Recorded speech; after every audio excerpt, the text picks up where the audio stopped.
बहुत स्वागत है academy of source of knowledge में। आपका बहुत बहुत स्वागत है। चलिए आज चर्चा करते हैं बहुत ही महत्वपूर्ण टॉपिक, जिस टॉपिक का नाम है simple present tense. Simple present tense को हम समझेंगे। इससे पहले हमने चर्चा किया था पिछले वीडियो में टेंस होता क्या है, उसका उत्पत्ति कैसे हुआ है, टेंस का डिफिनेशन और टाइप्स ऑफ टेंस को हमने जाना था। आज जो हम चर्चा करेंगे उस पर आप गौर करेंगे। आज जो टॉपिक है हमारा वो है आपका सिंपल प्रेजेंट टेंस की चर्चा करेंगे कि सिंपल प्रेजेंट टेंस होता क्या है, इसके डिफिनेशन को समझने का प्रयास करेंगे। इसमें क्या क्या समझेंगे मैं आपको बता दूं। सबसे पहले आपको हम डिफिनेशन समझाएंगे इसका, कि इसका परिभाषा क्या है वो समझने का प्रयास करेंगे हम। उसके बाद हम लोग चर्चा करेंगे रूल का, उसके बाद इसके फंक्शंस का और यूजेस का, इसका निगेटिव, अफर्मेटिव, असर्टिव सारे सेंटेंसेस को हम देखने का प्रयास करेंगे। चलिए डिफिनेशन देखते हैं। डिफिनेशन क्या कहता है उसको हम देखने का प्रयास करते हैं। ये डिफिनेशन कहता क्या है। सबसे पहले आप देख सकते हैं कि simple present tense is use to describe habits, universal truth and repeated actions.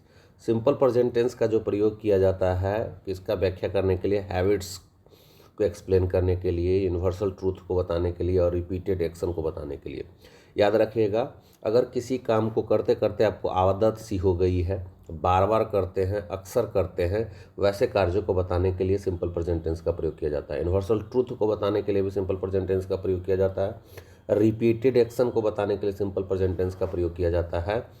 अगर आप दिन भर में 100 सेंटेंसेज बोल रहे हैं, जिसमें से 30% सेंटेंसेज जो होते हैं वो सिंपल प्रेजेंट टेंस के, आप जैसे रेडियो कमेंट्री सुनते हैं या टेलीविज़न में कमेंट्री मैच का सुनते हैं, उस ज़्यादातर सेंटेंस जो है उसमें सिंपल प्रेजेंट टेंस का प्रयोग किया जाता है।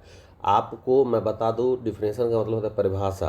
अगर हम इसको समझने का प्रयास करें बढ़िया से, सिंपल प्रेजेंट टेंस, तो सिंपल प्रेजेंट टेंस इज मतलब सामान्य वर्तमान काल है, इज मतलब है, और यूज का मतलब प्रयोग किया जाता है, और टू डिस्क्राइब मतलब बताने के लिए। किसको बताने के लिए? तो हैबिट्स को बताने के लिए, यूनिवर्सल ट्रूथ्स को बताने के लिए, और रिपीटेड एक्शन को, अगर कोई काम आप बार बार कर रहे हैं उसको बताने के लिए सिंपल प्रेजेंट टेंस का प्रयोग किया जाता है। हैबिट्स को बताने के लिए, यूनिवर्सल ट्रूथ को बताने के लिए, रिपीटेड एक्शन को बताने के लिए सिंपल प्रेजेंट टेंस का प्रयोग किया जाता है। It is very important to understand this concept guys. Simple present tense can be use to describe habits, universal truths and repeated actions. It is to notice that when you talk about simple present tense, this can be used in your different sentences. If you are going to write a paragraph writing, if you are going to write a letter, notice, essay, then simple present tense plays a pivotal role in writing essays, notice, article writing, debate writing, group discussion. Also you can be able to use simple present tense. Simple present tense का योगदान जो है speaking में है, spoken में भी है, कि ज़्यादातर सेंटेंस जो है स्पोकन में आप सिंपल प्रेजेंट टेंस का इस्तेमाल कर सकते हैं, या आप रीडिंग में भी सिंपल प्रेजेंट टेंस को समझ सकते हैं। जब कोई बुक पढ़ रहे हैं तो उसमें सिंपल प्रेजेंट टेंस का कौन कौन सेंटेंस है तो उसको आपको समझने में कठिनाई नहीं होगी। और सिंपल प्रेजेंट टेंस का प्रयोग जो होता है, अगर कोई राइटिंग स्किल को डेवलप करने के लिए, जैसे आप अगर कोई लेटर लिख रहे हैं, एप्लीकेशन लिख रहे हैं, तो उसमें सिंपल प्रेजेंट टेंस का ज़्यादातर प्रयोग किया जाता है। जैसे आप क्या कहते हैं, नोटिस लिख रहे हैं, या क्या कहते हैं आप एस्से लिख रहे हैं, तो आपको सिंपल प्रेजेंट टेंस का प्रयोग ज़्यादा किया जाता है। अगर कोई कहानी लिख रहे हैं तो वहाँ पर भी सिंपल प्रेजेंट टेंस देखने को मिलता है। तो आपको दिक्कत नहीं होना चाहिए सिंपल प्रेजेंट टेंस क्या है। अब आगे चलते हैं, अगला जो है इम्पोर्टेंट पॉइंट उसको समझें। कहाँ कहाँ सिंपल प्रेजेंट टेंस का प्रयोग किया जाता है उसको हम समझने का प्रयास करेंगे। Rules of simple present tense, उसको हम समझने का प्रयास करेंगे। ये जो सिंपल प्रेजेंट टेंस है उसको हम समझने का प्रयास करते हैं। Rules of simple present tense देखिए, आई यू वी दे के साथ जो है हम जो है वर्ब का बेस फॉर्म का इस्तेमाल करते हैं। अर्थात आई के साथ हम किसका प्रयोग करेंगे? एम का प्रयोग करेंगे, है ना, सिंपल प्रेजेंट टेंस में। यू के साथ किसका प्रयोग करेंगे? आर का। वी के साथ भी किसका प्रयोग करेंगे? हम आर का। और दे के साथ भी आर का प्रयोग करेंगे। लेकिन आई के साथ वर्ब वन का इस्तेमाल करेंगे, जैसे आई गो होगा, यू गो होगा, वी गो होगा, दे गो होगा।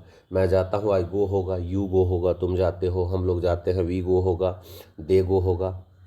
याद रखिएगा इसको। उसी प्रकार से अगर हम समझने का प्रयास करेंगे तो हम वर्ब में एस और ईएस लगाते हैं, है ना। ही, सी, इट, और अगर कोई नाम है तो उसके साथ हम क्या करते हैं, वर्ब में एस और ईएस लगाते हैं। आई, यू, वी, दे के साथ वर्ब का पहला रूप लगाते हैं, ओरिजिनल फॉर्म लगाते हैं। अगर जैसे गो है तो गो वर्ब का पहला रूप है, और अगर हम कह रहे हैं गोज, तो गोज किसके साथ लगेगा, ही के साथ लगेगा, he goes, she goes, Ram goes, Shyam goes, Mohan goes, Sohan goes. लेकिन हम आई गो कहेंगे, यू गो कहेंगे, वी गो कहेंगे, दे गो कहेंगे, क्योंकि वर्ब वन का प्रयोग जो बेस फॉर्म का प्रयोग जो है आई के साथ होता है, यू के साथ होता है, वी के साथ होता है, दे के साथ होता है। लेकिन एस और ई एस का प्रयोग जो करते हैं ही के साथ, सी के साथ, इट के साथ और एक नाम के साथ हम करते हैं। जब हम इसका निगेटिव बनाते हैं, याद रखिएगा, जब हम इसका निगेटिव बनाते हैं तो उसको समझने का प्रयास करते हैं हम लोग। जब हम इसका क्या बनाते हैं, निगेटिव बनाते हैं, तो निगेटिव में हम डू और डज का इस्तेमाल करते हैं। निगेटिव बनाए या क्वेश्चन बनाए, जैसे आई गो का इंटेरोगेटिव होगा डू आई गो होगा। लेकिन अगर इसका निगेटिव बनाएंगे तो आई डू नॉट गो होगा। जैसे यू गो हो गया अफर्मेटिव, इसका निगेटिव बनाएंगे तो क्या हो जाएगा, you do not go. Interrogative बनाएंगे तो डू यू गो हो जाएगा। तो इस प्रकार से हम देख सकते हैं। अगर हम बात करें ही, सी और इट के साथ जो है डज नॉट लगाते हैं निगेटिव बनाएंगे तो, और इंटेरोगेटिव बनाएंगे तो ही, सी, इट के पहले जो है डज का इस्तेमाल हम करेंगे। तो कैसा लग रहा है वीडियो, ज़रूर कमेंट करें, ज़्यादा से ज़्यादा शेयर करें। देखिए दोस्तों, जब हम बात करते हैं निगेटिव की, तो निगेटिव जब भी बात करते हैं तो क्या करते हैं, ही के साथ, सी के साथ, इट के साथ, इस सब के साथ जब हम निगेटिव बनाते हैं तो डज नॉट लगाते हैं, ही, सी, इट डज नॉट लगाते हैं, या नेम भी रहे तो डज नॉट लगाते हैं।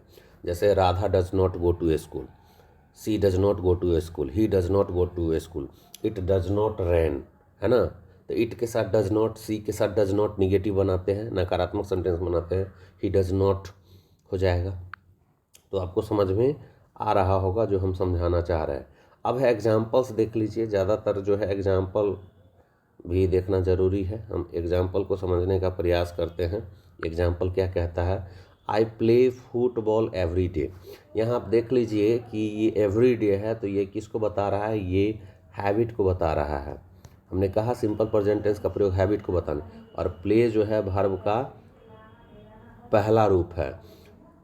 आई प्ले फुटबॉल एवरी डे, मैं प्रतिदिन फुटबॉल खेलता हूँ, ये सिंपल प्रेजेंट टेंस का एग्जाम्पल है। She watches TV in the evening. अब देखिए सी जो है third person singular, watches V5 है, वर्ब का पांचवा रूप है। याद रखिएगा इस चीज़ को। The sun rises in the east, ये यूनिवर्सल ट्रूथ है। They go to school every day, ये हैबिचुअल एक्शन है। तो हैबिट्स को बताता है, रिपीटेड एक्शन को बताता है, यूनिवर्सल ट्रूथ को बताता है सिंपल प्रेजेंट टेंस, और हैबिट्स को बताता है, जैसा कि आपको हम डिफिनेशन में बता चुके हैं। अब देखिए इसका अगर हम रूल को समझने का प्रयास करेंगे तो क्या लिखेंगे, सब्जेक्ट प्लस वर्ब का पहला रूप ऑब्लिक पांचवा रूप और प्लस ऑब्जेक्ट। ये आपका क्या है, सिंपल प्रेजेंट टेंस का रूल है। जैसा सब्जेक्ट होगा वैसा ही वर्ब होगा। यहाँ पर देख रहे हैं सब्जेक्ट सी है तो वहाँ पर वॉचेज लग रहा है, मतलब ही, सी, इट के साथ वर्ब का पांचवा रूप, और वर्ब में मतलब ओरिजिनल वर्ब में एस ई एस लगा करके क्या बनाते हैं, वर्ब का पांचवा रूप बनाते हैं। याद रखिएगा, subject plus V1 oblique V5 plus V object जो है सिंपल प्रेजेंट टेंस का रूल है। जैसे कई बार क्या होता है कि हम इस चीज़ को समझ नहीं पाते हैं कि इसके साथ, अब जैसे कितने बच्चे जो है क्या करते हैं, सी इज गोज लगाते हैं, ये गलत है, कभी नहीं होगा। इज यहाँ पर लगेगा ही नहीं, यहाँ सी गोज जो है आपका क्या हो जाएगा, सही हो जाएगा, है ना। तो याद, आई एम गो नहीं, आई गो होगा, ठीक है। इस पर भी हम ज़्यादा चर्चा करेंगे। अभी हम जो है इसका बेसिक देखना, निगेटिव फॉर्म अगर इसका देखने का प्रयास करें हम लोग, निगेटिव फॉर्म इसका देखने का, पर निगेटिव और क्वेश्चन कैसे बनता है सिंपल प्रेजेंट टेंस का, उसको हम देखने का प्रयास करते हैं।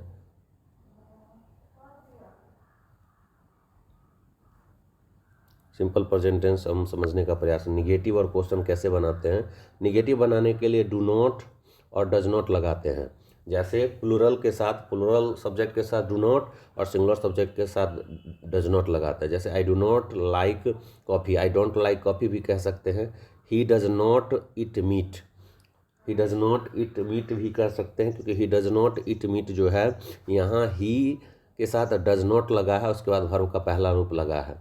कई बार हम देखते हैं कि बच्चे समझ नहीं पाते हैं, तो वो सिंगुलर सब्जेक्ट के साथ सिंगुलर वर्ब और प्लूरल सब्जेक्ट के साथ प्लूरल वर्ब लगता है।